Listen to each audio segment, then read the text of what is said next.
Okay, is D3 office ready? Take a call, but he'll be in here shortly. I'll go ahead and get the ball rolling. Okay. For the council member. Again, my name is David Tran. I'm with the office. Let me see over here. So there's obviously a lot of things happening here in in our district. There's two things, and I think the council member will speak to them, but I'll just kind of give a brief update on two things. One is Google, and the other one's BARC. So Google, in the last couple of weeks, we've selected what we call the SAG, which is the unfortunate term, the Station Area Advisory Group. They will be kicking off their meeting, the first orientation meeting next Wednesday, and so that will be a public meeting. Once we have more information, we'll send that out. And the group consists of about 38 members who will be advising around the Diridon Station development, specifically, of course, Google, but more so just the overall development, talking about how are we going to plan our land use and whatnot around the area. And so that's a very exciting and important thing. And council member is here, so I was just talking to him about Google and SAG. I don't know if you want to take over from there. Yeah. How much did you cover? Just that we have 38 members, and we're starting next week. Oh, all right. Yeah. Well, first off, hello. Good evening. Nice packed house. Thank you very much all for giving up your Wednesday evening for being here. We just got done with an RLEI event downstairs, Responsible Landlord Engagement Initiative, recognizing some of our leaders in the community throughout the city that are really part of that. Thank you. Good. And so, is this specific to the SAG, or is this my portion of the agenda? It's your portion of the agenda. All right. Good. Well, thank you as well for accommodating.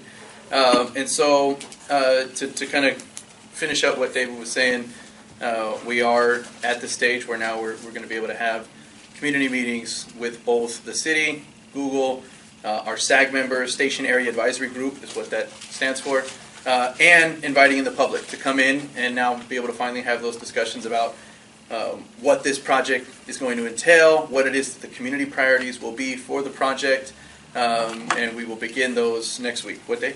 Wednesday. Wednesday, yeah. So there are a number of individuals, 37 on the committee, and the majority, about a third, are actually all residential or residents in the surrounding neighborhoods around Diridon Station.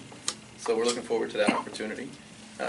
Any questions in specific about that? Obviously, the Google project has generated a lot of media attention and interest, so if there's any specific questions on that, I can answer those now as well. Nothing else? Okay. The other bit of news that is also a little bit hot off the presses is the city has finished our work for the second time on trying to find locations where we could develop the tiny homes projects. We did this last year, and the parameters went back and forth, and ultimately we had about 100 city-owned sites that then got narrowed down to 2 sites, one in District 2 and 10 border, and then one in District 9. And we had a lot of community opposition for both of those sites. And we did feel it was important to go back to the drawing board to redefine and refine our parameters on, how close do we really want a tiny home development to schools or to residential neighborhoods, or do we want them in a public park or not? And we recognized that even though we had 100 city sites that we were looking at, we still had really a small grouping that would actually qualify based on these kind of criteria. And so we reached out to both VTA, the county, and the state to find out if they might have property, available lands, empty parcels, that they would allow us for consideration on a tiny home development. We needed to expand our opportunities outside of just city-owned sites. And so that's actually what we have now. The staff went through for actually a number of months, and they evaluated based on the new criteria the different potential sites, and we've got top 3 sites. So there's a number of them. They're ranked now. The hope was always to maybe eventually get a recommendation for 1 site in every council district. But at least we want to get 1. Like let's try this out. Let's pilot it. Let's figure out if it's going to work or not. So let's find the best site. And so council directed staff to go and find top 3, because even though we've now narrowed it down based on criteria to the top 3, we still have to go out and do an environmental clearance on the site, a CEQA clearance. The sites can be identified, but we need to see, is there any other crazy mitigation we need to do to the site? What used to be there before? Is there some kind of chemical pollutant underground or something that we're not aware of before we obviously build tiny homes there? So we do have 3 sites. One is in District 3, one is in District 7, and one is in District 2. The one in District 2 is a city-owned site, I believe. The one in District 7 is Caltrans, or property of the state.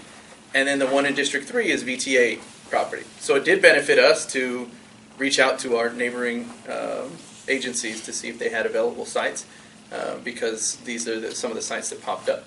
So the 2 that are actually going to be most interesting to our community is the one in District 3, certainly, and then the one in District 7, because it's actually right on the border of District 3. So the one in District 7, for those of you that saw the news 2 weeks ago, it is actually the site that we just cleared out over 100 homeless. So the site that is under the freeway of the interchange of 101, 280, 680, where kind of that interchange occurs. So there's a pretty big empty parcel of land because it's below the freeway there. There are, it's a business commercial complex on one side, which is the D7 side. And then on the other side is actually the closest street is Harold Avenue. And this is in the McKinley Bonita neighborhood. And there's residences that back up to this empty parcel on that side. And for years, we have struggled with keeping that area abated because, it's a very ideal site for somebody that may be homeless. There's the overpass, right? So it protects you from the elements, and there's nothing there. And so it has become a de facto jungle since we cleared out the jungle a number of years ago. And we tend to get upwards of 100 individuals that will be there any given time. And if you saw the news, this is the one that people coined Googleville, is what they started calling it. I don't know why. It's not necessarily close to the Google development, but that's what they coined it in the news. And they cleared out 100 individuals, over 100, and there were people there being interviewed by the news saying, we're going to come back tomorrow. Like, we're going to know where else to go. And we know that that's the reality when we do these abatements, right? And Judy knows this because we have one behind our neighborhood as well, right? It's like continually, we all know this, right? We see this happen, we abate them, that doesn't solve the problem. It just moves it to somebody else's neighborhood and people come back, and that's not the real solution. Same time, as much as I'm not a fan of the abatements, we have to do it because we can't allow an encampment to grow to what, like this one was, 100 people, right? And we can't allow that to happen. So we do need, though, better solutions. And fortunately, this was a site that I was actually very interested in, because the goal here and the opportunity we have is to take this site that has been a de facto illegal encampment time and again. In fact, last week we went to the McKinley Bonita Neighborhood Association to talk to them about this, and I can tell you it wasn't very warmly received. They're not extremely happy that this site is one of the sites identified, because they have been dealing with this issue for some time. But our hope is to get them to recognize that this is going to be a much better benefit than what it is that we've been doing. And the reality of it is after clearing out the encampment, only 1 week after that, there were already about 30 individuals back there. So people that made good on their promise, that said, we're going to come back tomorrow, and they did. And the police captain went out to that site before he came to the neighborhood meeting and actually said, we've got about over 30 people that are already back. And that was 1 week after the abatement. And so that's just a reality on some of these sites, and it's a reality because we don't have enough locations to be able to redirect people to.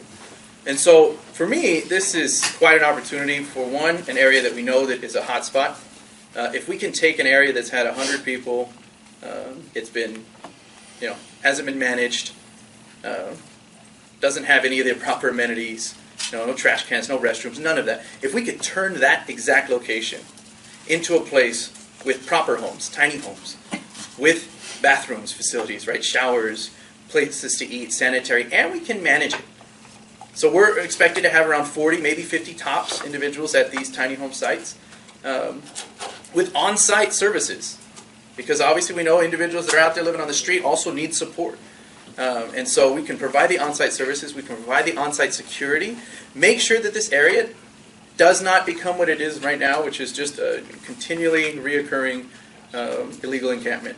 And so it can at least house, right, 40 to 50 individuals that are currently on the street. And that's one site, and my hope is not only to get it in that one site, it's able to get as many as we can and many as we can afford. So the other site is, I think, going to be a little less controversial. It's actually right across from where the new BART station is going to be. So if, what's the street Mayberry. To the south? Mayberry. So if you're at Mayberry, the Mayberry entrance to the new BART station, if you're at Mayberry and you look south, it's right across the street. Right now, and for the last number of years, it's been a construction staging area for VTA. So they used it to, stage a lot of their materials and stuff like that. So they're just about done with it. That station is more or less fully complete. It's now just in its testing phases of the actual trains themselves. So that site has opened up, and VTA presented it to us. And there's really no residences extremely close to that. The most closest are the ones that are in the new townhome developments that are near the BART development there. But otherwise, it's a pretty obscure place as well. So it's a decent location. That's in actually District 3. So it's a little funny that the one in District 3, the closest residents live in District 4. And the site in District 7, the closest residents live in District 3. So that is how it's worked out. But I'm hoping they both work out. I'm hoping the District 2 site works out as well. We need as many of these sites. We need as many solutions as possible. And so that's coming to council. We actually have the first meeting tomorrow night. No, we had the first meeting for District 2 already? No, not yet. I'm not positive on the District 2 meeting. The District 7 meeting is tomorrow night at the Leninger Center at History Park. And then next Monday night is the meeting for the District 3 site. And we're having it at our environmental center on Las Plumas.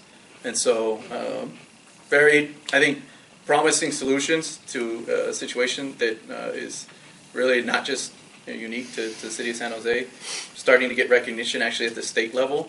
A couple state legislators introduced some statewide legislation and in partnership actually with the 11 big mayors of California. So our mayor was a part of that in trying to get resources, billions of dollars, right, to be able to tackle this issue statewide because it really is an issue up and down the state. And so I think that's something that's very interesting, and certainly we could use support, right, for getting these tiny home sites built. What we saw happen in District 2 actually has spurred into an organization. So there's now an organization called San Jose Action. San Jose Action, and it's hundreds of people, and they've had a number of meetings, and their sole purpose and goal right now has been to stop these tiny home sites. At least to stop them in District 2. And it did. It was successful, right, in really stopping the projects that were proposed down there in District 2. And I think it'll probably be successful in stopping the District 2 site again, unfortunately. But we can't just sit around and do nothing. And we can't pretend that we can't have a solution within our own district, because homelessness is everywhere in the city, even in District 2, right? And so I'm hoping to have, if this is something you're interested in, passionate about, feel free to follow the item. Feel free to show up at one of the meetings. Feel free to write in, express your support as a District 3 resident, for the District 3 side, or and speak up, because I definitely think that level of support is going to be needed. Questions? Yeah, I know. Okay, sure. I'll pile them all on first before I forget. Can you talk more about what the on-site services are going to be like? Is there actually going to be a building on-site with people working during the day? Who's going to be the security? And then is there going to be an intake process for the people who are actually going to be living in there? And then is there going to be like outer neighborhood planning as far as like safe streets and parks, open space? I don't know. Yes, and I don't know yet. So the actual site itself will have a facility built. So the tiny homes will all be constructed for each individual to live in, but we will have like a community center, if you will, like a communal site that'll have kitchen and restrooms and hangout areas and stuff like that, plus people on site. So there'll be people staffed working there. The service providers that will be on site will be in that communal room. Business hours 24/7. The 24/7 will be security, so they won't necessarily be there 24/7 as far as the on-site services are concerned. But we are going to have security, so it's not San Jose PD. It'll be private security that will be there, and especially for the first few pilots, right? I mean, we sort of want to do a little bit of overkill on services in the beginning to make sure that we know we have enough of what we need. We're also there could be, this was the other yes, is on the intake, the screening intake. We obviously want to take people that are on the street right now, but we also want to be able to get people that are going to be successful in transitional housing, and maybe we can try to get them onto the next level of housing. So this is the tiny home site is, for instance, not going to be as good as the villas on the park over by St. James Park, put on by Path and Affirmed, where it's much like a high-rise tower that you see now. It's just a traditional residential building that has all the services there. It'll have 24/7 on-site, services, and we can put somebody in there that maybe has severe mental illness and needs that level of support. The tiny home sites aren't right. They're not that great. They are good, right? But so we're going to need to be able to do an intake process that qualifies people that are homeless and on the street, but that are going to be successful at a tiny home site. So that's the intake process. Would you call it pre-transitional housing?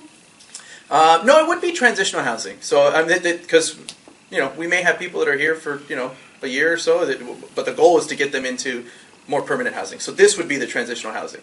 So yeah, and then the I don't know, which is in sort of the services around the community. I guess it depends on site specific, right? These are also going to be the pilots, and so we're going to kind of have to figure out what works best. It's going to depend on what's there in the area, how we can actually get to the areas. But the likelihood is most of what will be provided will be on site. I don't think there'll be much. We're also talking about resources and dollars, and so we start spending it more off-site in the community, then that's less that we can provide to the people that are actually homeless living on site. You mentioned that the D3 site is the closest residents are in D4. I'm a D4 neighborhood commissioner. Mm-hmm. Will you be inviting D4, like Lawn Deep, and maybe the commissioners to come and listen to this? Commissioners, I don't know, but yes, they're welcome to come. I didn't do a direct invite out to the D4 commissioner or the commissions themselves, but Lawn Deep is aware. And the immediate residents that live there in the townhomes across from the new BART station, they were made aware as well. So those are the most immediate residents. We took the liberty for my residents to invite individuals that live in Northside, that live in the apartment complex. What's the apartment complex right there, David? Which one? Right by the... Checkers Drive? Oh, Rancho Verde. Rancho Verde, so over by Independence High School, because that's honestly it is pretty far. It's right there. There's no real immediate District 3 residents around there. So, but we took the liberty to invite those that were around there, and we let Lawn Deep know, and he's aware. And I think him and the mayor will also be there at the meeting next week. So, yeah, and that's that again is Monday, 6:30 or 6. I'll tell you right now.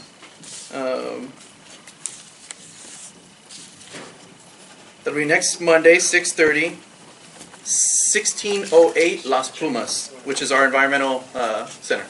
Thank you. Yeah. Thank you for the question. So you were mentioning that there's going to be also you're going to be trying to help these residents with an outtake process as well, which is I think really important as well. So what are some of the measures of success that you'll be defining as you determine, hey, is this a successful program? Is it not successful? Would we build more of these communities? And how is that being defined, or has it been defined, and just how is that going to work? Yeah, that I am not aware how defined that is yet. Our housing department probably has an idea on that a little better than what I do at the moment. Yes, that will be part of the program as we bring it forward. It's probably still going to take close to a year, I would imagine, until the end of the year before we actually, can maybe open one of these up, because we have to go through a CEQA process. Then we actually have to find somebody to pay to build these sites, and get them built, right? So it's going to take a little bit. So we have some time to be able to figure that out. I don't think, though, that we're going to be resting heavily on the outtake process as part of the success measures. We want to see how successful these tiny home sites are, and if those are feasible. The reason I say that is because the big problem we have is we don't have anywhere to put somebody in permanent housing, right? That's our trouble right now. So if we were to rate ourselves on that, we'd be getting an F, right? Because there isn't anything available. It's not because we're not trying. It's not because people aren't wanting to get into permanent housing. We just don't have the stock. So I don't think that'll be part of it. But the outtake is absolutely going to be a part of the process because that's the goal. The goal for these sites are transitional, and in fact, the goal is for them not to be permanent. So at most, we're looking at even an opportunity for 5 years at some of these sites. So VTA is saying that would be a stretch. Right now, they want to only maybe give us 2 years at the VTA site. We're hoping for at least 5. Caltrans. Oh, so they're not even permanent sites for these homes. They're Not sort even. of, you would build them as a temporary measure, and then at some point they would, as of right now, they would. As of right now, the plan is to remove them It would at have some point. a term limit where the hope would be, we've built enough permanent supportive housing, places like Villas on the Park, and we can transition people into those. That is the goal. But yeah, I don't know what that'll Sure. look like, 5 years from now. But yeah, Okay, if we thank still have you. 4,000 people homeless on the street, then we'll probably try to Right. keep these open. So I've hoped I will have hoped by then we've done better than that. Okay, thank you. Yeah, well, somebody else had. So it took 2 years to decide on something which will last 2 years? No, we don't want it to last 2 years. 5 years is the goal we were looking for. So, the VTA property, VTA has told us that right now they would do a lease for 2 years. So what we've told them is, hey, we need it for at least 5. Like, what is really your what is the urgency for only allowing us to use it for 2? So, but again, this is just the beginning of the conversation because we just narrowed it down to these 3 sites, and we're just starting to converse with them on what that lease might actually look like. So, and actually, I just got that update today from our housing department. So, My question actually. it took 2 years though too because essentially the sites that we had selected last summer, we had people with like pitchforks showing up Yeah, at City right. Hall saying, "Don't do it." So I mean, that's why we had to go back to the drawing board. I hoped we would have had we would have had some opportunities by now, and we would have been opening this summer. We would have been opening the ones that we agreed on last year. So again, I think that's why it's so important too. If you're somebody that feels this is an urgent need, please speak up because it's going to be important, right, that we pass these ones. I mean, we can't fail again at this. There's already one individual that is part of that San Jose Action Group that happens to live in District 7. He also happens to be running right now for the District 7 council seat, and he's already generating opposition for the District 7 site, even though the closest residents are District 3 residents. So it's it's gonna be a challenge. Sorry, it's me getting. What I was going to mention is Yimby. Mm-hmm. Why haven't or has anyone reached out to them? That group that's saying yes in my neighborhood, where they're meeting and trying to actually work towards supporting the city. In my mind, because to me, it's not as important to get YIMBY supporters, right? Yes, in my backyard people, if they don't live in the neighborhood. I don't care if somebody comes into my neighborhood and tells me, I think this should happen in your neighborhood, right? Like, it's great, thank you, right? Like, but I do care if somebody in my own neighborhood is saying, hey, I live here with you too, and I think that this is a good solution, right? So YIMBYs are important, but the first people that we want to really try to get on board are the immediate community members. So which is why before we even had the neighborhood meeting that's going to happen tomorrow, I felt it was important to go to McKinney Bonita and present it to them last week because, quite frankly, right, they're the most immediate community members. And so we want to be able to start that dialogue and get that conversation going. Then we can get other people on board to say, hey, we think that this is something positive. Yeah. And let's go, I think. Raul, just in regards to supporting this, should we be emailing your office or the mayor's office or both? At this point, I would either email every single council member and the mayor, or at least the districts that are District 4, District 3, District 7, District 2.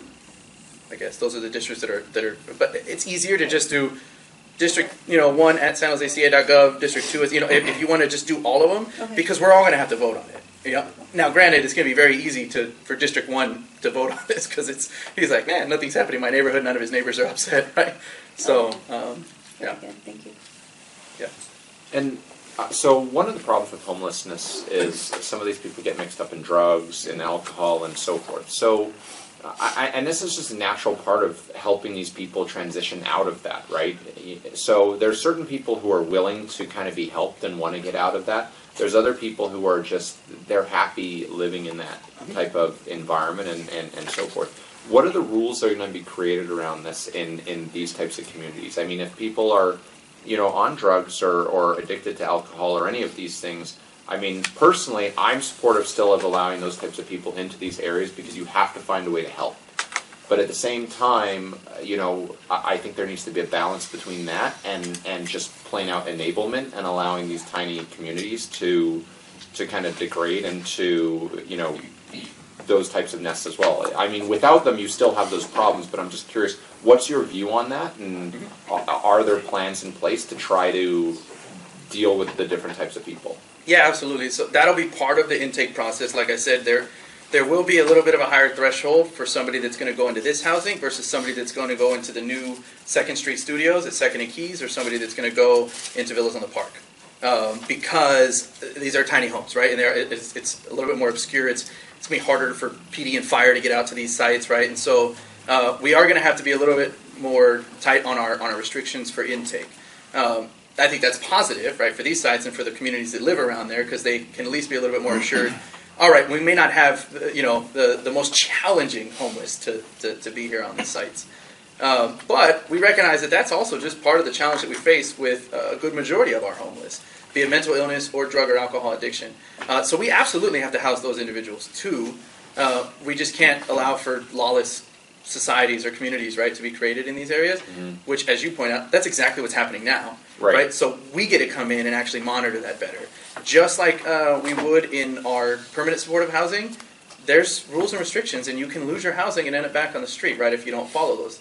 That doesn't mean that necessarily, you're slipping up or they catch you with some drugs on you and they say, okay, no, boom, you're out. But it's, obviously if somebody that's a repeat offender and causing trouble for the rest of the community, and, all right, now you're a hindrance and you need to go. And it's still going to be against the law. And in fact, we use the law in our favor, right, to get people help. You catch somebody on a site that we are actually sanctioning with drugs, they're going to call the police. That person's going to get cited, arrested. Why? Because that forces them through the court system, forces them to have time in front of a mental health practitioner or a drug or alcohol. So that's absolutely going to be part of our goal. Raul, forgive me, but I have to give you a 2-minute warning. All right. Do you have more that you need to talk about today? So that was the hot item on I say the press, the Google project as well. The other item I guess I'd like to mention a little bit about is BART, especially for those individuals that live here in and around downtown. So in a nutshell, BART is coming, and we're very excited about it. But there is a bit of a disagreement right now between the BART board and the VTA board. And VTA board, along with the City of San Jose, the VTA board has not made a decision yet, but the City of San Jose did, that we would like to see what's called a single bore tunneling option to go through right here from 28th Street all the way down to Diridon Station, which would be basically a really big hole underground, one really big hole. That would allow us to avoid having to do what they call a cut and cover station. Whenever you do a station box, traditional development is twin bore, or two tunnels side by side where the two trains can go through. Anytime you do a twin bore, wherever you put a station, you have to cut the ground above it, dig it all up, and then drop the station in, and then you cover it back up. When you do a single bore, it's actually a big enough tunnel to build the station within there. So you can get to the station, you can actually kind of bore to the side and get all the materials and build that tunnel build the station within the tunnel. Problem is that BART hasn't done any single bore stations or tunnels. Neither has anybody else in the United States. The only place it's been done before is in Spain, and so Barcelona. So it is new technology, But it is, in our mind, it is preferential. It is a better technology. Twin bore has been done since the beginning of tunneling, and we feel as though that this is, certainly it's less impactful in the community, but we also feel it has a lot of other benefits in regards to the way that you can do crossover tracks and have emergency escape hatches, and just it's in our mind, it's a better, safer, newer product.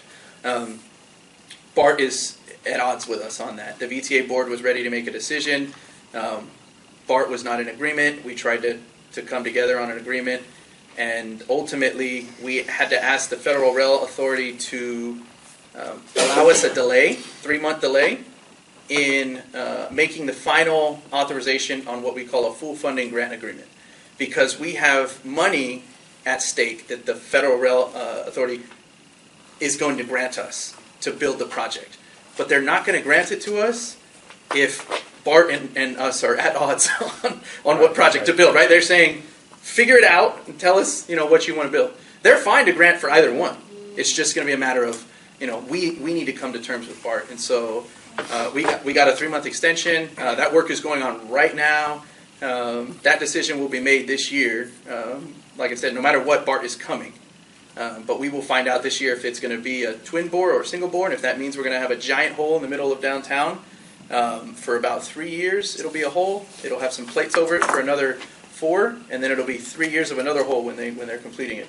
So for about 10 years, we will have disruption in the middle of downtown if it ends up being the twin bore tunnel. And I wish I could ask you more about that, but unfortunately, we do have other Time up. guests who've given their time to be here today. Thank you so much. Thank you. You have to run now. David will be here, Yes. making sure that everybody gets their parking passes and all the data and stuff. So thank you very much.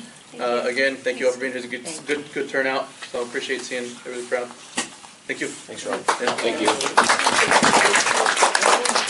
Okay, so thanks guys for bearing with us.